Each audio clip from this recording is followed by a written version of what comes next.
Chances are you've read or heard somewhere about the benefits of zone 2 heart rate training, and maybe you've started to incorporate that into your own training. But I would wager that there's a vast majority of people out there that would promise that they're training in zone 2, but actually they're going way too hard. Why? Well, usually ego, but sometimes also they just can't keep it as low as they need to. They're working out and they're just training, they break that ceiling and they can't keep themselves within that kind of 60 to 70% of heart rate. So what I'm going to do today is show you the best way to make sure you stay in zone 2. And to do that, I'm going to do something that I'm guessing quite a lot of people wish I did sooner, and that is to keep my mouth shut. I am going to use this piece of tape. I'm going to stick it over my mouth, put it over my mouth, and I'm going to row on Exr for 7.3 kilometers, breathing only through my nose. Now, I am inviting you to do similar in that you watch this video, you look at the Exr graphics, you stick on a podcast or something, and you row along with me. You do not need to tape your mouth shut. All I'm asking you to do is to keep your mouth closed as you're rowing. Now the point here is that I've done this before. There's a couple of other videos up here where I've done nasal breathing rows, and people will leave a comment saying I was rowing along with you, but eventually I just had to breathe through my mouth. And the point is that if you have to breathe through your mouth, you're going too hard. The point of nasal breathing is to keep you at an intensity where you can breathe through your nose, but you don't have to breathe through your mouth. Okay, so it's a limiting factor. In order to make sure that I'm staying at 65% of my heart rate, then breathing through my nose is going to keep me there, okay? Now, if you're wondering why I'm saying 65% when lots of people say it should be between 60 and 70%, it's because if I aim for 65%, which for me is around about 118 beats per minute, if I do nudge up to like 120, 122, I'm still within that kind of band of the zone 2 thing. Because you know what it's like? It's like a speed limit. Everybody sees that 70% as like a target to aim for, and then there's no headroom. If they break it out by a couple of beats per minute, then they've gone too far and they're into zone 3 and they're not getting the benefits of zone 2 heart training. So aim for 65%, give yourself a little bit of headroom, and then you can calm things down, slow down your intensity to bring it back down a little bit and make sure you're in that zone 2 heart rate zone, which is where your foundation fitness, your mitochondria gets built. Everything is good for you within zone 2, all right? So I'm going to stick this on my mouth. I'm going to fire up Exr. You're going to hear some plinky plonky music for the next half hour or so. Row along with me while I do this. And of course, leave me a comment below. Let me know how you got on. If you have any questions about this, then please do. But the last thing to say is, please, don't tape your mouth shut if you're at all concerned about what's about to go on. And even if you do, make sure you can rip it off nice and quick if you do overpower things and you have to breathe through your mouth. All right, let's get rowing.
There we go.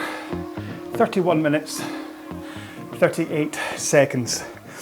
My heart rate never broke. 124, I think, was the highest I got to. And you can see the heart rate bands for me are 107 to 125. So I stayed in zone 2 the whole time. Started off around about 206, 207 pace, and then gradually, over the course of the row, just due to cardiac drift and everything else, I kind of had to attenuate the pace and back off, ending up down at like 214, 215 in order to keep my heart rate in that zone 2 area. So nasal breathing, I mean, I can row at 145 beats per minute and breathe through my nose because I do this quite a lot. But what it does is not only do you get the physiological benefits of breathing through your nose in terms of it promotes nitrous oxide creation and all that kind of stuff, but also because you're concentrating on keeping your breath because you're breathing through your nose, it lends itself to making sure that you're not overpowering things, and you start to kind of think about your technique. You notice when you get the spikes in your heart rate and you think, oh, hang on, that's because I've kind of just got a little bit sloppy with my technique, maybe my posture's down and I'm not putting the power through and things. So there are myriad benefits to breathing through your nose when you're rowing when you're rowing at zone 2 heart rate. Obviously you're not going to do a 2K time trial breathing just through your nose. I mean, good luck with that. But yeah. So I think that's a fantastic, when you're doing your low intensity training days, your 30 minutes to 20 strokes a minute, don't worry about your pace in terms of what you're used to rowing at. Just get into your zone 2, that kind of mid zone 2 heart rate, which for me, I was sitting around about 115, 16 the whole time.